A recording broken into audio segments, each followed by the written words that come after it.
Покровске приступили к отлову бродячих животных. С 2014 года там начал свою работу пункт передержки безнадзорных животных, и с тех пор ежегодно администрация города проводит тендер на его содержание. Нынче правом управлять питомником перешло к индивидуальному предпринимателю. Как будет вестись работа по отлову и содержанию бродячих собак и кошек, под новым руководством расскажет Виолетта Засимова.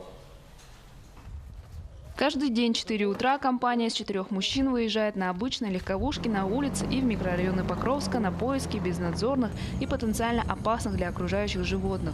Это так называемые дог-хантеры, охотники на собак. Звучит, конечно, угрожающе, но по сути это люди, которые минимизируют вероятность нападения на нас с вами своры агрессивных особей.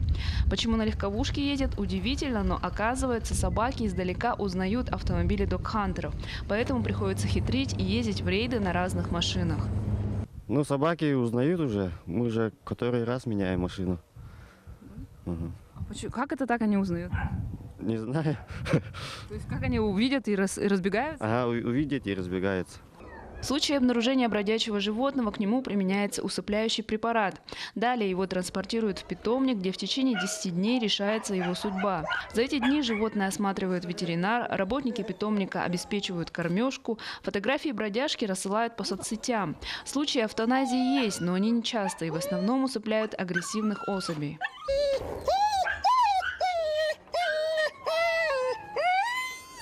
В прошлом году безнадзорными животными занималась управляющая компания «Покровские коммунальные системы». Тогда республиканская субвенция на содержание пункта передержки вначале составляла 700 с лишним тысяч рублей, но была снижена до 560 тысяч рублей. За год было выловлено 230 голов. Нынче субвенция еще больше понизилась. Да, есть сумма субвенции, которую перечисляют с республиканского бюджета. И мы ее отрабатываем. Но она с каждым годом все меньше и меньше становится. Это мало, не хватает.